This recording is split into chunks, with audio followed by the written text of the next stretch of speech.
اسلام، ايه الاخبار؟ الحمد لله. مبسوط ان انا معاك في ريتشوال النهارده جدا. انا اكتر بجد. ايه هي ريتشوال اكاديمي وبتقدم ايه؟ ريتشوال اكاديمي اكاديميه بتقدم كل ما يخص القهوه. عندنا في روستنج، عندنا في بروينج، وفي باريستا سكيلز، وفي سنسوري سكيلز، وطبعا موجود انتروداكشن تو كوفي للناس اللي لسه جديده في مجال القهوه. طيب هل الكورسات في ريتشوال معتمده؟ كل الكورسات معتمده من الاس اي، وبيديها اكتر من اي اس تي معانا معتمده. طيب يعني ايه اس سي اي ويعني ايه اي اس تي؟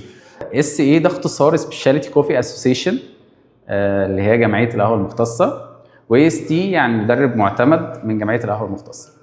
طيب اخر سؤال، هي الكورسز دي هتفيدني بايه وليه الاحسن ان انا اخدها من مكان معتمد؟ بتفيدك في حاجتين. الحاجه الاولانيه اللي انت بتبقى متاكد المعلومه اللي انت واخدها دي صحيحه وغير محرفه.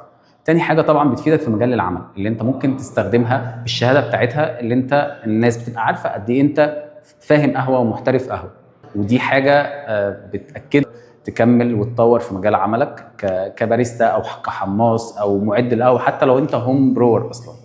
حلو قوي الكلام ده يا اسلام. انا حاجز معاك السنسوري سكيلز اللي جاي ان شاء الله، اتفقنا؟ خلاص مكانك موجود من دلوقتي. انبسطت قوي معاك. باي باي. ربنا يخليك. اكاديميه ريتشوال بتقدم كورسات معتمده فعلا. احنا عندنا انت عارف انت بتفكرني بايه جدا؟ انت بتقدم الاكاديميه اصلا؟ انت بتقول لي ايه؟